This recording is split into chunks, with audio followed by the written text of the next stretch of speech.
आने वाले 2050 तक मैं आपको लिख के ले लेना, आप स्टाम्प पेपर पे बीजेपी ही आएगी। शेर पाला है, हमको महंगाई से कोई दिक्कत शेर नहीं, जंगल तो में क्या रहता है, शेर लोगों के बीच में अच्छा नहीं लगता है। जब लोगों के बीच में आता है तो शेर को भगाया जाता है। उनको मोदी सरकार का काम कैसा लगता है आपको? मोदी सरकार का काम कई मामलों में अच्छा लगता है, कई मामलों में अच्छा नहीं लगता है। और राहुल गांधी अगर सपने में प्रधानमंत्री बने तो ठीक है, वास्तविकता में वास्तविकता उनके बस की नहीं है। योगी जी कैसे लगते हैं आपको यूपी में? मैं तो योगी के सर फैन हूँ सर, दिल से।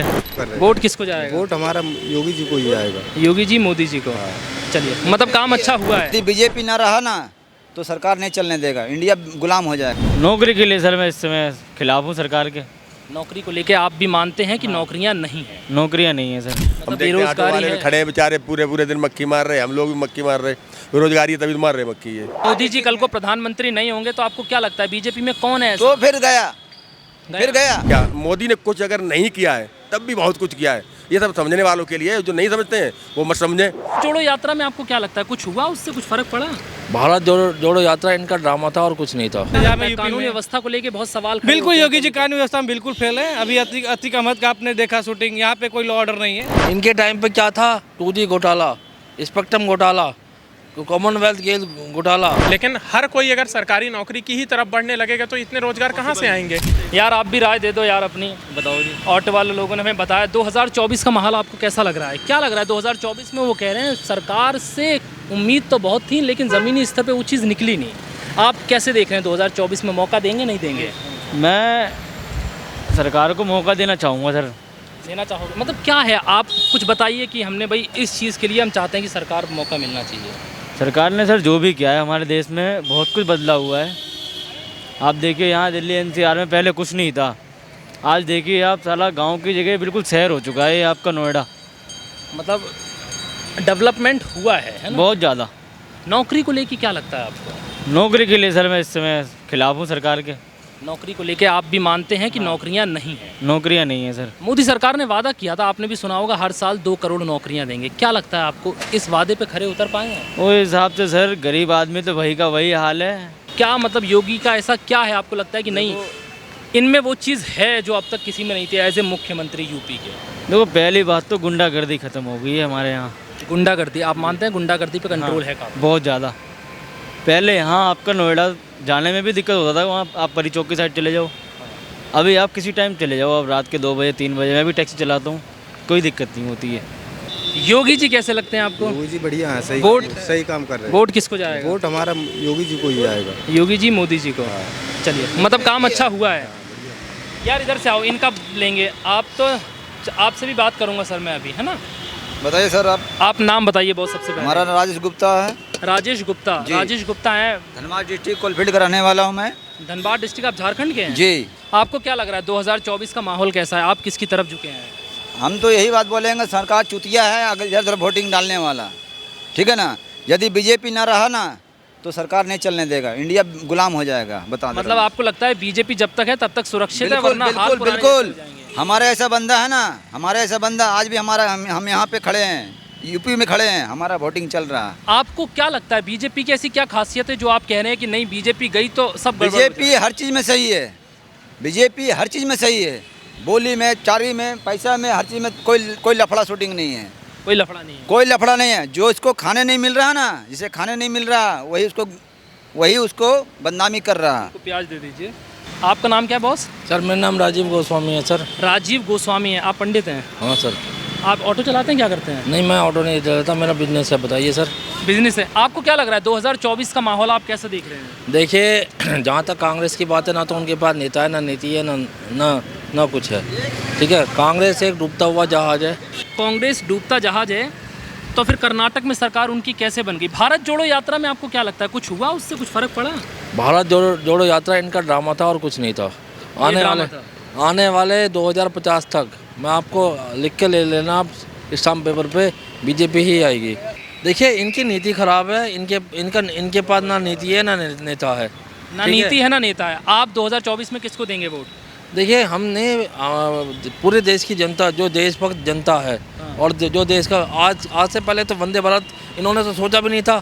आप बताइए, आप मीडिया में हैं, आप बताइए 26 वंदे भारत ट्रेन चल चुकी हैं, क्या क्या अगर कांग्रेस होती तो क्या आपको एक भी वंदे भारत ट्रेन चलती? वो कहते हैं ये ट्रेन व्रेन जो देन है ये कांग्रेस के सरकार की, अगर नेहरू इंदिरा नहीं होते तो ना आज देश में लैपटॉप होता ना ट्रेन होती, ये लाई हुई सब कांग्रेस सरकार की है। लेकिन वही है, भ्रष्टाचार बहुत ज़्यादा हुआ कांग्रेस में, चीज़ें बढ़ नहीं पाई। देखिए मैं आपको एक चीज़ बताऊं, देखिए मैं आपको मुझे थोड़ा समय दीजिए, मैं आपको थोड़ा बैकग्राउंड समझाना चाहता हूं। देखिए इस देश में जो विकास की जो नींव रखी थी, जो बीज जो बोया था, वो डेफिनेटली इंदिरा गांधी और राजीव जी ने बोया था। लेकिन जो पिछली सरकारें रहीं, उसके बाद की जो सरकारें रहीं, उन्होंने इतना भ्रष्टाचार में लिप्त हो गई, जैसे विश्वनाथ प्रताप सिंह, जैसे चंद्रशेखर, इन्होंने जो है देश का बंटरधार कर दिया। इस देश में फिर थोड़ा सा बहुत जो स्थिति सुधरी, वो सुधरी एनडीए के समय में, जब अटल बिहारी वाजपेयी जी, श्रद्धेय अटल बिहारी वाजपेयी जी देश के प्रधानमंत्री थे, और कुछ हद तक यूपीए 1 में। लेकिन यूपीए 2 जैसे जब ये पावर में आ गए, तो इन्हें लगा कि यह देश की जनता चूतिया है। आप मुझे बताइए, इन्होंने रामदेव पर गोली चलवाई, क्या रामदेव जो है वो आतंकवादी था? इनके यहाँ कांग्रेस में 2 लीडर हैं, जगजीत टाइटलर और सज्जन कुमार, जो 84 के दंगों के आरोपी हैं। ये अभी भी कांग्रेस में क्या कर रहे हैं? इनका एक मुख्यमंत्री जो 84 के दंगों का आरोपी है, कमलनाथ, इनके पास क्या और कोई लीडर नहीं? केवल जब भी मध्य प्रदेश की बात करेंगे, कमलनाथ को लेके आएंगे मुख्यमंत्री के चेहरा, जो वैसे तो ये अपने आप को सेकुलर कहते हैं, वैसे तो ये कहते हैं कि हिंदू मुस्लिम सिख ईसाई आपस में भाई भाई, और फिर इनके पास एक आरोपी बनता है जो हिंदू सिखों को लड़वाता है, कमलनाथ। तो मैं इनसे पूछना चाहता हूँ, अगर कांग्रेस 100 साल पुरानी पार्टी है, क्या इनके पास लीडर नहीं है? देखिए मैं आपको बताऊँ, इस देश की सबसे भ्रष्टाचार पार्टी और जब से कम्युनल पार्टी जो थी वो कांग्रेस थी। आज ये कहते हैं कि देश के अंदर जो है लोकतंत्र खत्म हो गया। ये वो पार्टी बात कर रही है जिसने 1975 में इमरजेंसी लगाई थी। 1975 में इमरजेंसी लगाने वाली पार्टी कौन थी? और छोड़िए, ज़बरदस्ती जो नसबंदी कर रहा था वो इन्हीं के लीडर था ना, संजय गांधी।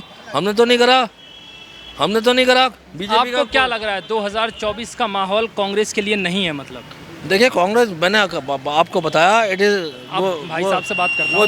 वो डूबता हुआ जहाज है। आखिरी वक्त में बोलता हूँ, कांग्रेस का कोई कहीं से कहीं तक कोई सीन नहीं है। और राहुल गांधी अगर सपने में प्रधानमंत्री बने तो ठीक है, वास्तविकता उनके बस की नहीं है। आपका नाम क्या है बॉस? हमारा नाम कृष्णा यादव है। कृष्णा यादव है। आप क्या ये ओला उबर? हम ओला उबर चलाते हैं, फरुखाबाद से हैं। फरुखाबाद से हैं जी। सबसे पहले तो बताइए, आपका काम निकलता है कि नहीं निकलता? काम नहीं निकल रहा है। काम नहीं निकल रहा है। बेरोजगारी चली रही है, काम निकल नहीं रहा है। पहले हम देखते थे मेट्रो के नीचे जाया था 20-25 मोटरसाइकिलें होती थी, आज देखो तो 100, 150, 200 हर मोड़ पे, हर मेट्रो के नीचे मिलती हैं। बेरोजगारी की वजह से ही हम देखते हैं, ऑटो वाले खड़े हैं बेचारे, पूरे दिन मक्खी मार रहे हैं। हम लोग भी मक्खी मार रहे, बेरोजगारी तभी तो मार रहे मक्खी है। आप लोग थोड़ा जल्दी में, लेकिन आपसे आप नाम बताइए सबसे पहले। हमारा नाम आफ्ताब अंसारी है। आफ्ताब अंसारी, आप ये बताइए सबसे पहले यूपी का माहौल कैसा है? यूपी का माहौल अभी आप रिसेंटली देखिए, चंद्रशेखर आज़ाद के साथ इन्होंने गोली चलाया, उनको चोटिल किया। आप खुद ही देख लीजिए कि सुरक्षा का क्या इंतजाम है यूपी में। कानून व्यवस्था को लेके बहुत सवाल बिल्कुल योगी जी कानून व्यवस्था में बिल्कुल फेल है। अभी अतीक अहमद का आपने देखा शूटिंग, यहाँ पे कोई लॉ ऑर्डर नहीं है। जिसको है कोई गलती किया उसे कोर्ट है सजा देने के लिए। लोग कह रहे हैं सब शूट अपराधी करेंगे, हैं, अपराधी है। आप कैसे कंफर्म करेंगे अपराधी है? कोर्ट में उनका प्रोसेस चल रहा है, वो बताएंगे कौन अपराधी है कौन नहीं। क्या आप बैठे क्या यहाँ कंफर्म करने के लिए कौन अपराधी है कौन सम्मान नागरिक है? क्या लग रहा है? कोर्ट फैसला करेगा, क्या फैसला करेंगे? आप हमें यही जवाब दीजिए। अतीक अहमद वाला मैटर नहीं, अतीक अहमद अब जो भी है, हम इस पर कुछ टिप्पणी नहीं करना चाहते। कोर्ट फैसला करता है, हम थोड़ी शूट आउट कर देंगे। अब चंद्रशेखर आज़ाद पे इन्होंने गोली चलवाया, जिसने भी चला है, तो लॉ ऑर्डर कहाँ है? आप बताइए लॉ ऑर्डर कहाँ है? आपका नाम क्या है बॉस? धीरेन्द्र। धीरेन्द्र जी हाँ। आप सहमत हैं भाई से? कुछ बातों में तो नहीं हूँ मैं, कुछ बातों में नहीं है। किन बातों में नहीं है और किस में है? जैसे आप बेरोजगारी का बात कर रहे हैं, तो बेशक सरकार की जिम्मेदारी है रोजगार प्रदान करना, लेकिन हर कोई अगर सरकारी नौकरी की ही तरफ बढ़ने लगेगा तो इतने रोजगार कहाँ से आएंगे? पहली चीज़। दूसरी चीज़, योग्यता भी होती है। लोगों के पास डिग्री या पीएचडी होल्डर हैं, लेकिन उन्हें कुछ नॉलेज ही नहीं है, तो किस हिसाब से सरकार देगी? सरकार डिग्री है लेकिन स्किल नहीं है, बात करने का लहजा नहीं है, वो चीज़ नहीं है। स्किल नहीं है। और स्किल डेवलपमेंट पे गवर्नमेंट ने काम भी किया था, PMKKY सेंटर्स खोले गए थे और स्किल डेवलपमेंट वहाँ पे हुआ भी, लोगों को रोजगार के अवसर भी हुए। और बेसिकली सरकार को इस बात पे काम करना चाहिए कि लोगों के अंदर स्किल डेवलप करें। अगर मेरे अंदर स्किल है तो मैं कहीं भी पैसा कमा लूँगा, मैं सरकारी नौकरी का मोहताज नहीं रहूँगा।